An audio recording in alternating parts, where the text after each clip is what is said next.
موجودة معانا، السيرفيس كامل، واللي تحتيه الخضار اللي استوى فيه الفرخة بالكامل، الفرخة المقطعة والفرخة المخلية تماما من العظم. السلام عليكم ورحمة الله وبركاته. حضراتكم عاملين ايه؟ يا رب دايما تكونوا بخير، وكل أهلكم وأبنائكم وأصحابكم وأحبائكم دايما تكونوا أحلى ناس. النهاردة مش هنعمل وصفة معينة بقدر ما احنا هنتعلم مع بعض، يعني نتعامل مع الفراخ ازاي. في الجزء الاولاني من الحلقة هنقطع الفرخة التقطيع المثالي، ونقول التقطيعات دي هنستخدمها في ايه. في الجزء الثاني من الحلقة هنخلي فرخة بالكامل من كل العظام اللي جواها وتستنى سليمة بدون اي جرح للجلد او للحم. يلا بينا نبتدي الجزء الاولاني من الحلقة. هنا السكينة لازم تكون حادة جدا.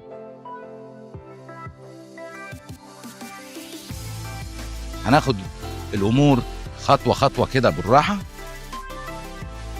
في عظمة في المؤخرة بتاعت الفرخة دايما هنا واحنا بنشتغل هيبقى السلاح بتاع السكينة ملاصق للعظم تماما، لأن الأصل عندنا إن احنا عايزين نحافظ على الفرخة سليم.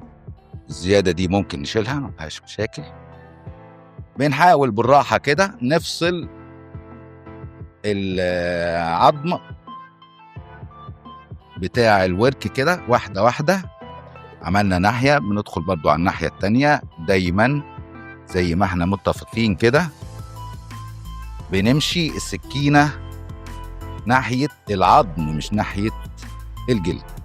جينا للمرحلة دي هنمسك الورك كده كويس، نبتدي نتحرك بيه الحركات ده من عند المفصل تماما كده. الوركين هنا برضو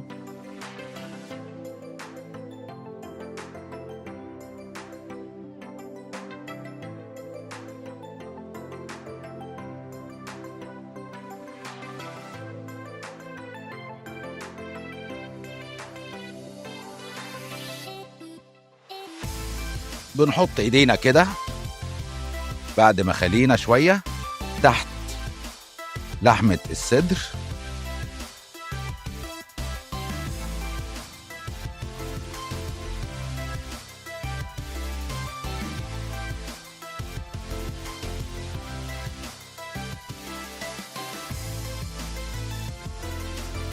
دايما يبقى في حرص، واحنا السكينة دايما تبقى وشها او السلاح بتاعها او الناحية اللي بتقطع قرب العظم او ملاصقة للعظم.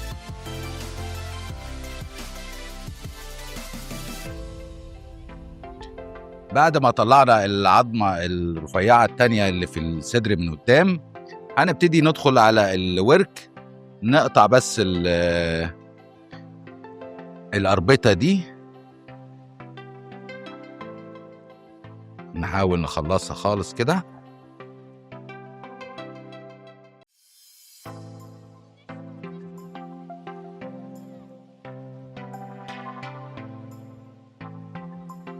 وبكده نبقى طلعنا عظمة الورك الأولانية، ونفس الكلام في الورك التاني. نقطع الأربطة كده اللي ماسكة الورك بالمفصل بتاع الرجل كده، نحاول نخلصها.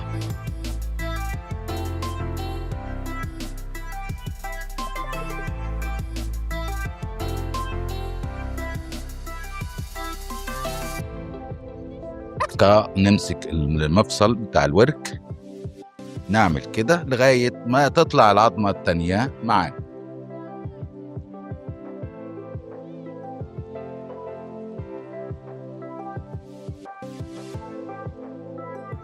كده نستكمل الجزء من الخلف ده.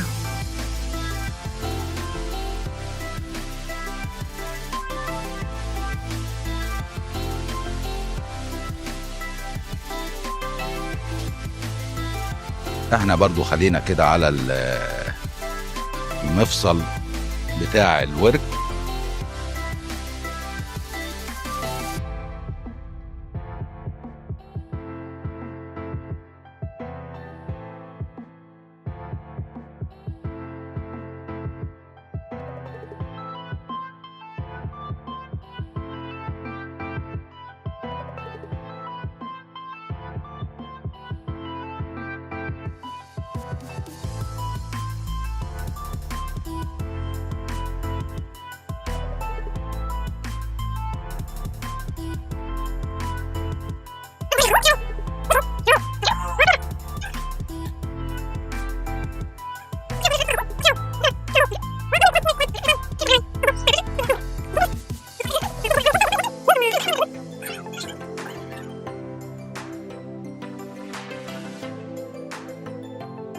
زي ما حضراتكم شايفين دايما السكينة ملاصقة للعظم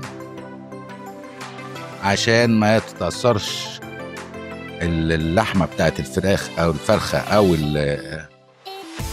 واحنا بنحاول كأننا بنقلب الفرخة.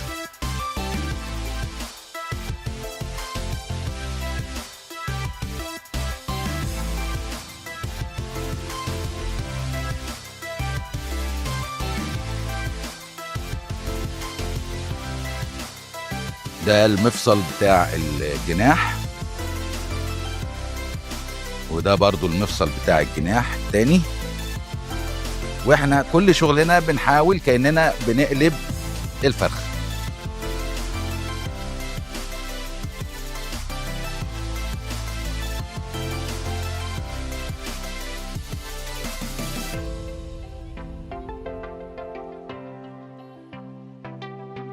وبكده العظمه بتاعه الفرخه طلعت تماما. دي الباك سبون بالقفص الصدري او الشيست بتاع الفرخه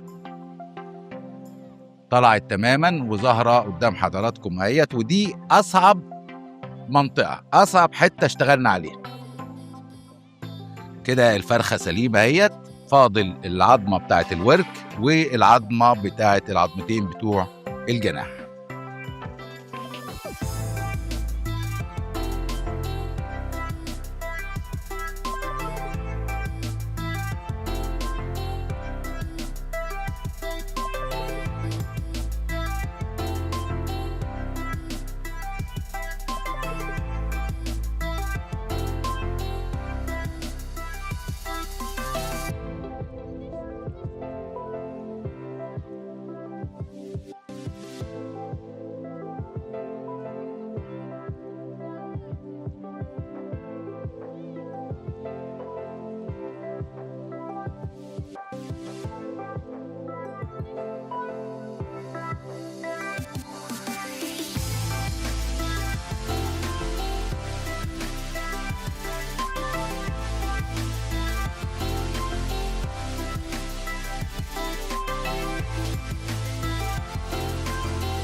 دي عظمة،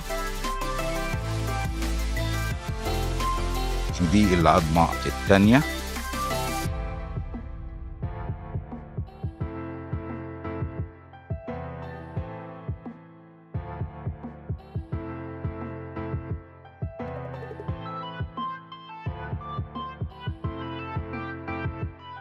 بتاعت الجناح، معلش هو الجناح ده بس جاي مقطوع، رجعه تاني زي ما كان، انه بيبقى اتقلب معانا. هنا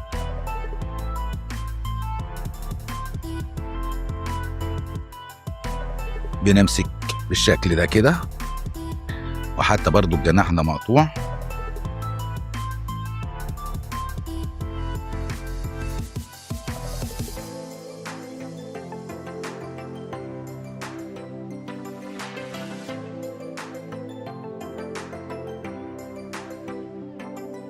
ادي عظمة الجناح،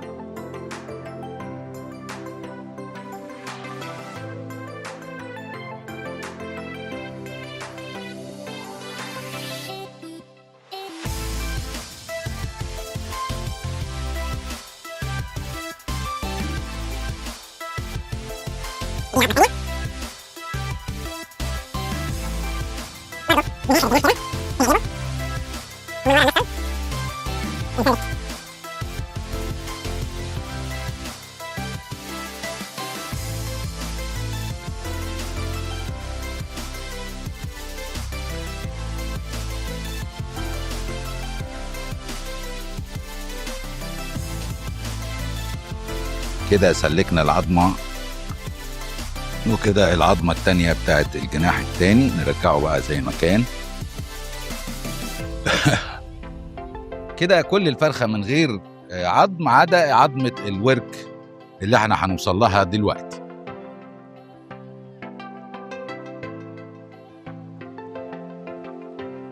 دي عظمة الورك اللي هي تعتبر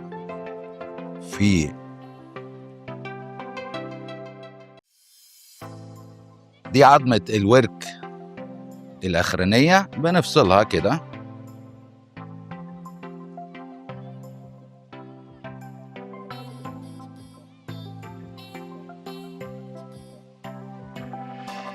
بنرجع نعدل الورك تاني لأنه كان مقلوب، ندخل اللحمة بتاعته لجوه.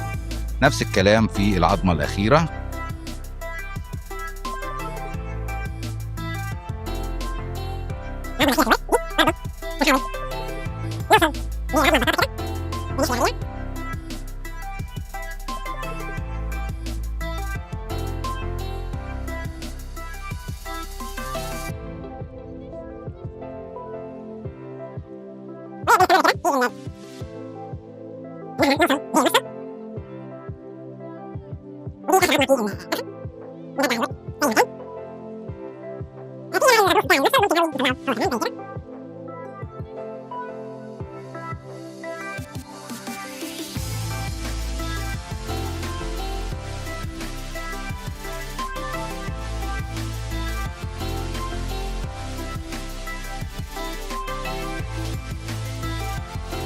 ده المفصل بتاع الغضروف،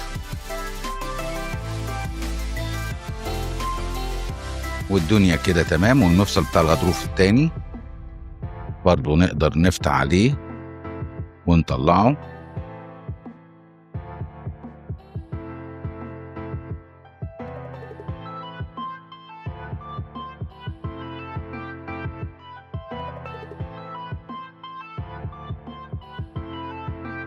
أستاذ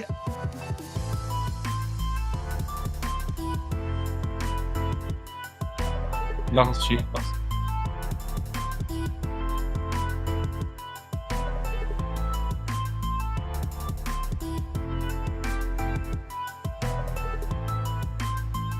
وزي ما حضراتكم شايفين ادي عظمة الغضروف او الغضروف التاني بتاع الورك التاني، سلكنا عليها وطلعناها.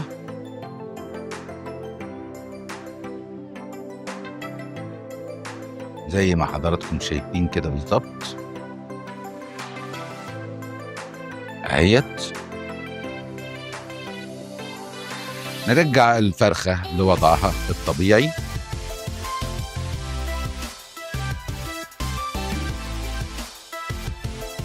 وزي ما حضراتكم شايفين الفرخة عندنا بقت مخلية من كل العظم اللي جواها تماما، حتى الغضاريف كمان، وكل ما فيها دلوقتي هو اللحم بتاعها والجلد بتاعها، ومحافظة على قوامها وشكلها.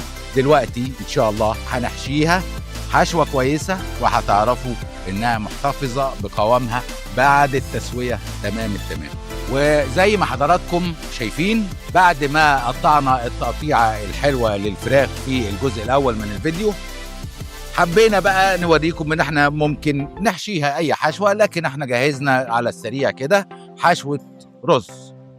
طبعا احنا عملنا تسوية الرز دي نص تسوية زي ما عملناها في فيديوهات قبل كده. ودلوقتي هنعمل الحشوة بتاعة الفرخة، وطبعا الفرخة سليمة زي ما انتم شايفين.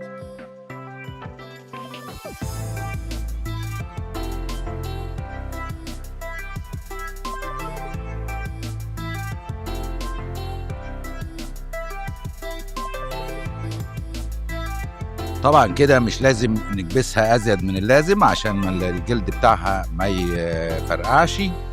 وكمان في معلومة، احنا ممكن قوي نخيط الجانب الاخير اللي مفتوح ده، ولكن بما ان احنا مش مالينها رز قوي كفاية كده، وهي هتطلع ان شاء الله مظبوطة وزي الفل. عملنا تحت شوية بطاطس على شوية جزر عشان خضار كده، مع برضو الحتت او القطع اللي احنا جهزناها من الفرخة في الجزء الاول من الفيديو لما قطعناها. عملنا كل ده وهنسوي كل ده مع بعضه في صينية واحدة.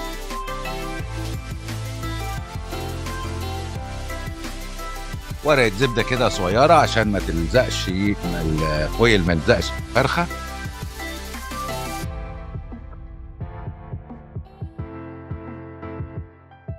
كنا هننسى حاجة صغيرة كده على الفرخة من فوق، شوية زيت زيتون وشوية فلفل اسود وبهارات.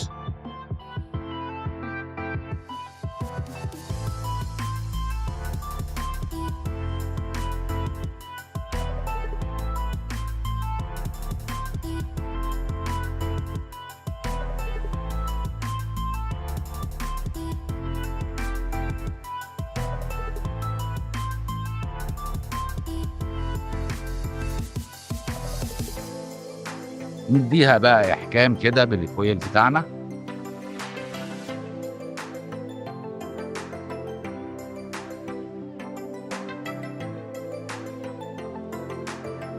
كده احكامنا القفل بتاع الصينية بتاعتنا.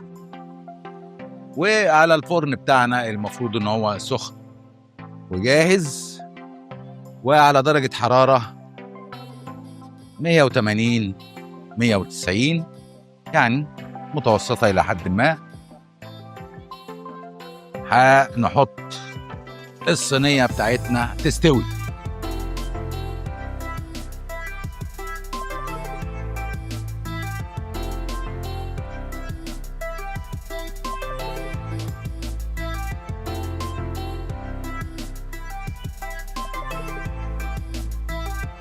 وهتاخد الفراخ من ساعة لساعة ونص في الفرن، وإن شاء الله نرجع نغرفها مع بعض.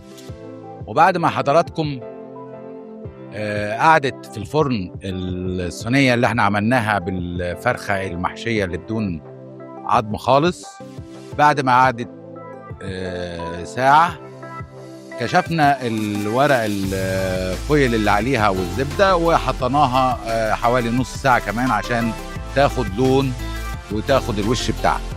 ودلوقتي هنطلعها من الفرن.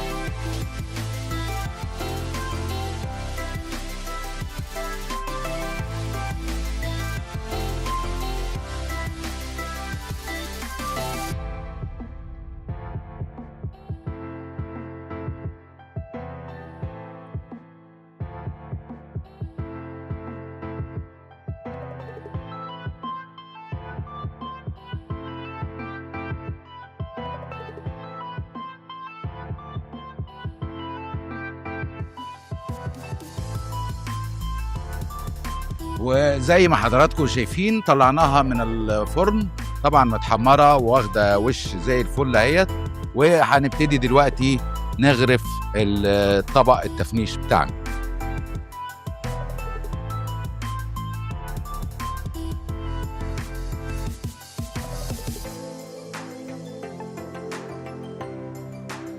طبعا دي خلطه الرز اللي احنا حشينا منها الفرخه. احنا بس بنجنب الفراخ كده عشان ناخد الخضار، يبقى الطبق بتاعنا متكامل.